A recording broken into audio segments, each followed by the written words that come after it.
Selamat pagi anak-anakku sekalian kelas 6 SDK Maria Ferrari. Salam jumpa kembali bersama saya Teacher Faris dan Teacher Jenny dalam pembelajaran dari rumah. Teacher harapkan kita semua tetap semangat untuk mengikuti pembelajaran ini sehingga pada akhir pembelajaran nanti kita dapat mengerjakan tugas yang diberikan. Baik, anak-anakku sekalian, sebelum kita memulai pembelajaran kita, mari kita terlebih dahulu mengawali kegiatan kita dengan doa. Berdoa dimulai. Berdoa selesai. Baik anak-anakku sekalian, sebelum kita memulai kegiatan kita, Teacher hanya mengingatkan kita untuk tetap memperhatikan protokol kesehatan, tetap cuci tangan, tetap menggunakan masker, tetap jaga jarak, dan jauhi kerumunan. Baik adik-adikku sekalian, pada hari ini kita masih pada tema yang sama. Tema 1, selamatkan makhluk hidup. Subtema 1, tumbuhan sahabatku, pembelajaran 5.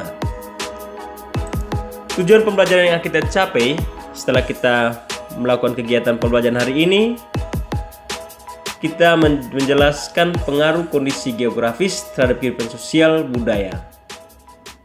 Kita dapat menulis laporan tentang perbedaan sosial budaya dari dua negara terkait kondisi geografisnya dengan benar melalui diagram Venn.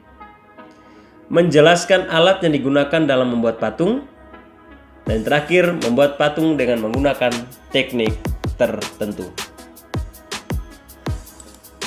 Kemudian karakteristik pembelajaran yang akan kita capai setelah kita melakukan pembelajaran ini juga, kita peduli terhadap orang lain, peduli terhadap sesama, peduli terhadap lingkungan, dan kita peduli juga terhadap diri kita sendiri. Materi pembelajaran yang akan kita bahas pada kesempatan ini untuk muatan IPS yaitu pengaruh karakteristik geografis terhadap kehidupan sosial budaya. Kemudian untuk SBDP membuat patung. Baik, adik-adik atau anak-anakku sekalian yang cantik-cantik dan yang ganteng-ganteng, tetap semangat karena kita akan memulai materi kita pada pagi hari ini. Kondisi geografis Asia Tenggara.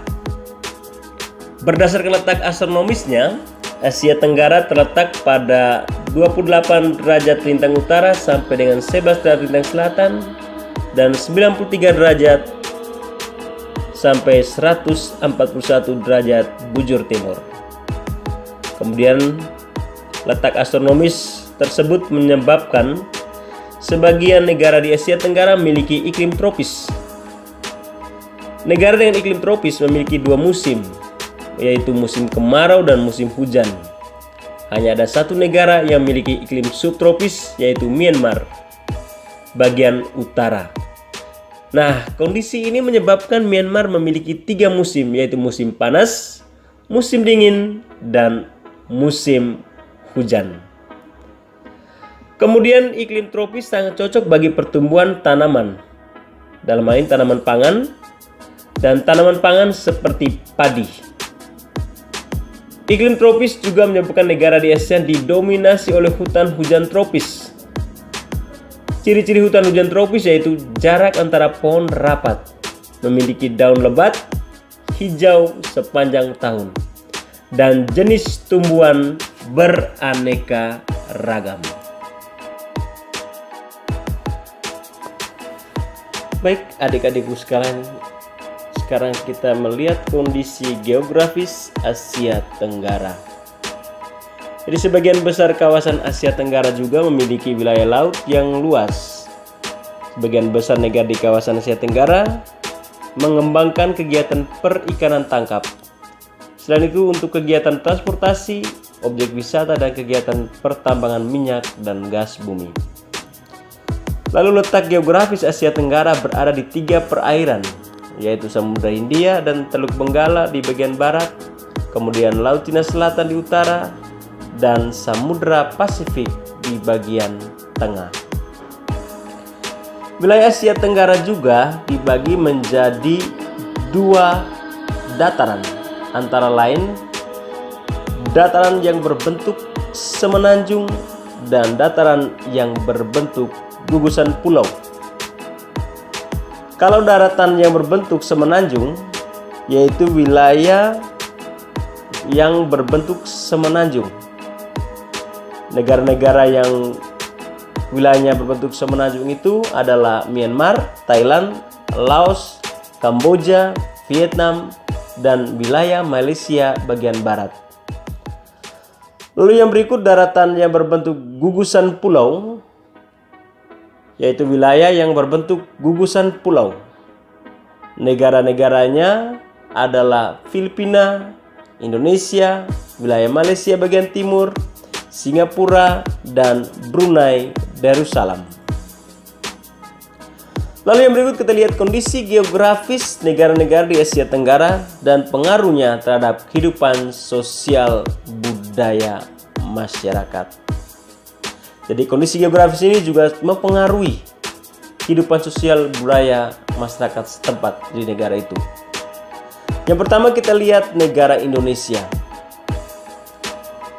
Indonesia dikenal sebagai negara kepulauan karena wilayahnya terdiri atas beribu-ribu pulau, baik pulau-pulau besar maupun pulau-pulau yang kecil, di mana pulau-pulau itu dikelilingi oleh lautan. Indonesia juga terletak di antara 2 samudra, yaitu Samudra Hindia dan Samudra Pasifik, dan di antara 2 benua, yaitu benua Asia dan benua Australia. Nah, ini merupakan letak geografis Indonesia. Indonesia terletak di antara 2 sabuk pegunungan, yaitu Sirkum Pasifik dan Sirkum Mediterania. Akibat dilalui jalur Sirkum Pasifik, di Indonesia terdapat banyak gunung api. Kondisi tersebut menyebabkan kesuburan tanahnya tinggi.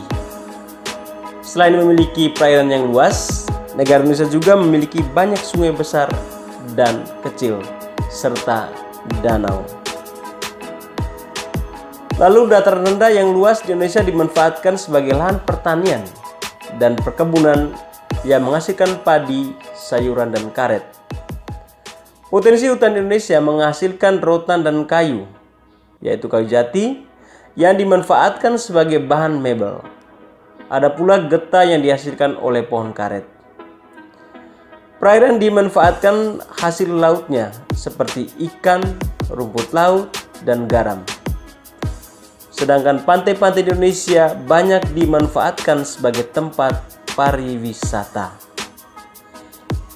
Negara kita juga banyak menyimpan sumber daya alam, misalnya hasil tambang, dan hasil tambang seperti batu bara, minyak bumi, dan gas alam dapat dimanfaatkan sebagai sumber energi. Yang berikut kita lihat negara Malaysia. Wilayah Malaysia dipisahkan oleh Laut Tiongkok Selatan dan Selat Karimata. Wilayah barat terletak di Semenanjung Malaya, sedangkan wilayah timur terletak di Pulau Kalimantan. Wilayah Malaysia bagian timur sebagian besar berupa pegunungan, sedangkan wilayah Malaysia bagian barat relatif beragam penampakan alamnya, yaitu dataran, rawa, pantai, perbukitan, dan pegunungan. Sungai yang mengalir di Malaysia Barat adalah Sungai Pahang dan Sungai Perak, sedangkan Sungai Rajang mengalir di wilayah Malaysia Timur. Sebagian kondisi geografis Malaysia adalah hutan yang luas. Hasil hutan seperti kayu menjadi komoditas ekspor. Sepanjang pantai barat dari Perak hingga Negeri Sembilan dimanfaatkan sebagai lahan pertambangan, seperti kilang minyak di Kuala Trengganu dan timah di Perak. Malaysia juga mempunyai perkebunan yang luas yang menghasilkan karet. Hal ini membuat Malaysia menjadi penghasil karet terbesar di dunia. Yang berikut yang ketiga, kita lihat negara Singapura. Hampir sebagian besar wilayah Singapura berupa dataran rendah. Sebelah barat merupakan daerah rawa dan perbukitan, dengan puncak Bukit Timah berada di bagian tengah. Bukit-bukit rendah berada di bagian barat laut dan selatan. Beberapa sungai kecil mengalir di daratan Singapura, seperti Sungai Kranji dan Sungai Kalang. Sedangkan kondisi geografis Singapura menyebabkan negara tersebut tidak memiliki banyak sumber daya alam. Usaha pertanian dilakukan secara hidroponik. Akan tetapi, beberapa wilayah dimanfaatkan sebagai lahan peternakan unggas. Kita lihat negara yang berikut, yaitu negara Thailand. Pegunungan dan perbukitan berada di sebelah tenggara. Di bagian selatan terdapat Semenanjung Melaka. Di sebelah selatan pegunungan utara juga terdapat dataran rendah. Sungai Chao Phraya terletak di bagian tengah Thailand, yang merupakan dataran rendah yang sangat subur. Sedangkan di bagian timur terdapat Sungai Mekong yang menjadi pembatas dengan Laos. Di bagian timur laut terdapat Plato Korat yang merupakan wilayah kurang subur.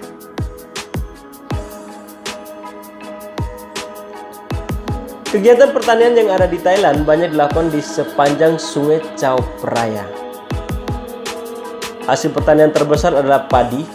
Bahkan Thailand dijuluki sebagai lumbung padi utama di Asia Tenggara selain hasil pertaniannya. Adapun hasil pertambangan seperti timah, timbel, seng, dan mangan yang banyak dijumpai di semenanjung Thailand. Sungai Mekong dan Chao Phraya, Selat Melaka, dan Teluk Siam dimanfaatkan penduduk untuk kegiatan penangkapan ikan. Negara yang berikut yaitu Filipina. Sebagian wilayah terdiri atas rangkaian pegunungan Sirkumpasifik yang bagi Filipina menjadi dataran pantai barat dan timur yang sempit. Sungai Filipina pendek berarus deras yang berkelok-kelok sehingga tidak dapat dilayari oleh manusia. Beberapa sungai penting di Filipina adalah Sungai Agusan, Sungai Mindanao, Sungai Cagayan, Agno, Pampanga. Filipina termasuk wilayah beriklim tropis. Wilayah Filipina memiliki banyak fenomena badai. Badai terjadi pada saat peralihan musim panas dan hujan.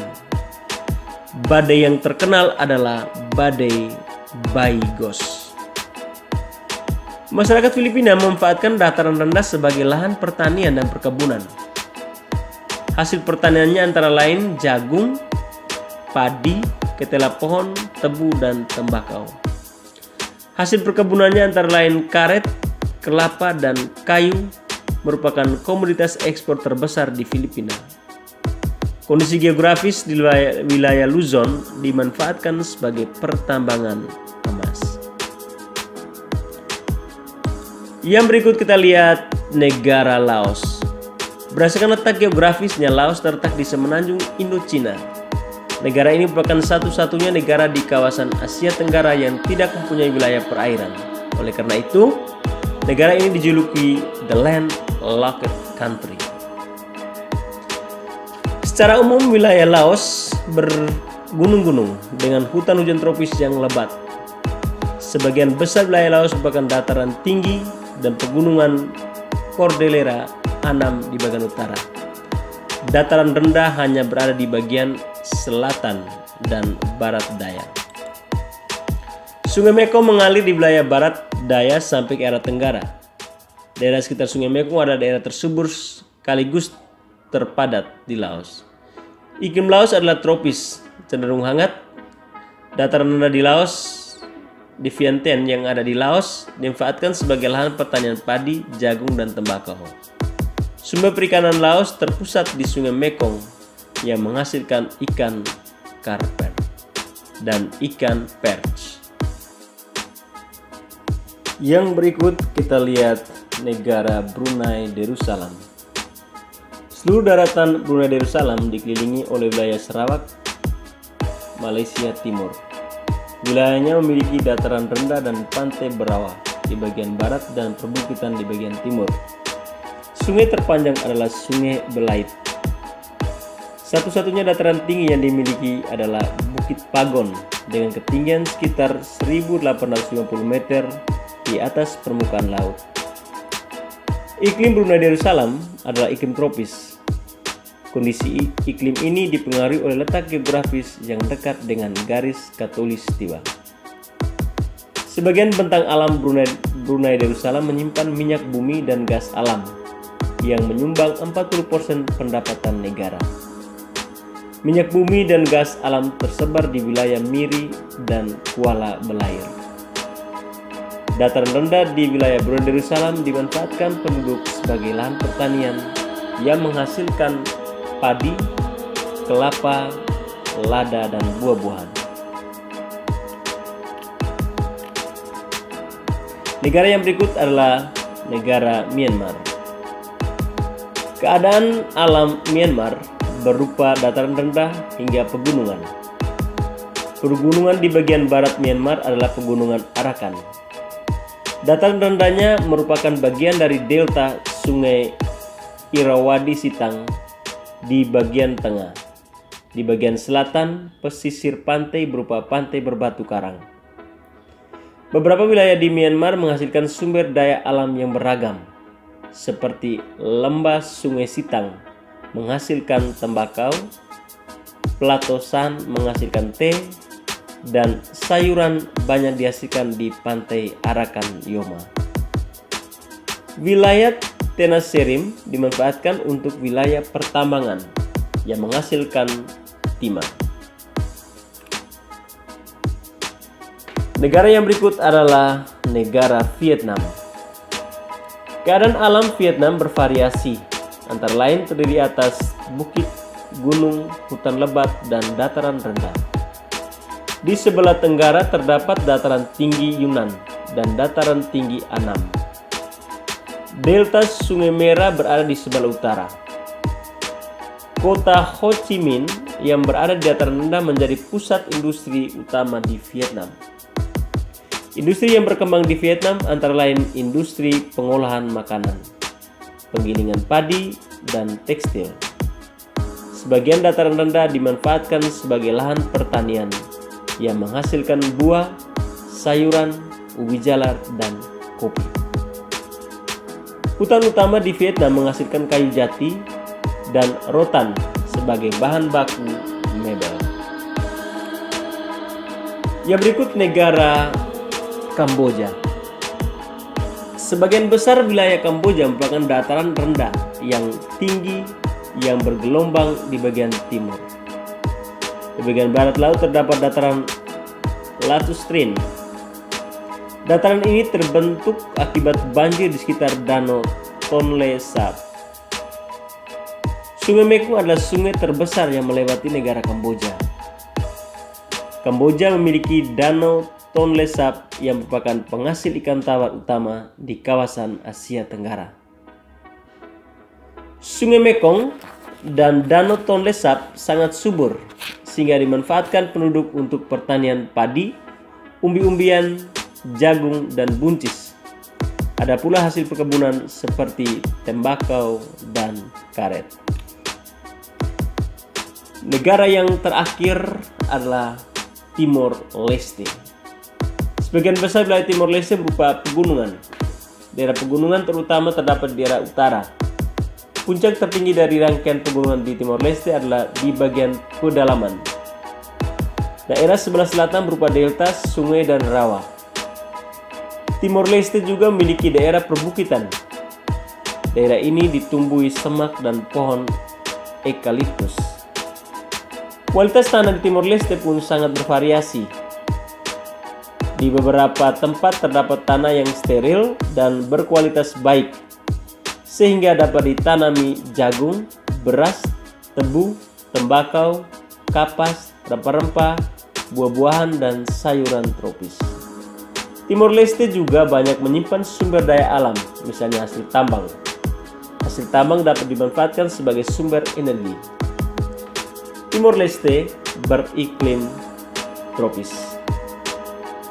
Baik, itu tadi adik-adik atau anak-anakku sekalian, pembahasan tentang letak keadaan geografis di negara-negara di wilayah Asia Tenggara.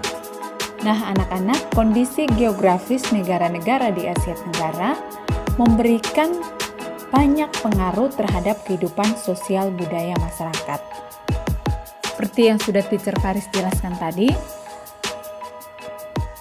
masyarakat dapat memanfaatkan kondisi geografis, misalnya dataran rendah, digunakan sebagai peternakan unggas dan juga kegiatan lainnya. Negara-negara yang memiliki sungai bisa memanfaatkan sungai tersebut untuk kegiatan pertanian. Ada juga yang memanfaatkan perairan seperti laut untuk sarana transportasi, penangkapan ikan, dan tempat wisata. Kondisi geografis Asia Tenggara juga menyebabkan negara-negara ASEAN banyak didominasi oleh hutan hujan tropis. Hutan hujan tropis menghasilkan kayu yang sangat bermanfaat bagi penduduknya. Sebagian dari mereka memanfaatkan kayu untuk membuat patung. Pada pembelajaran 2 sebelumnya, kita sudah mempelajari tentang jenis dan bahan membuat patung, serta cara sederhana membuat patung dari bahan lunak. Untuk menghasilkan sebuah patung yang bernilai seni, kita juga membutuhkan peralatan untuk membuat patung.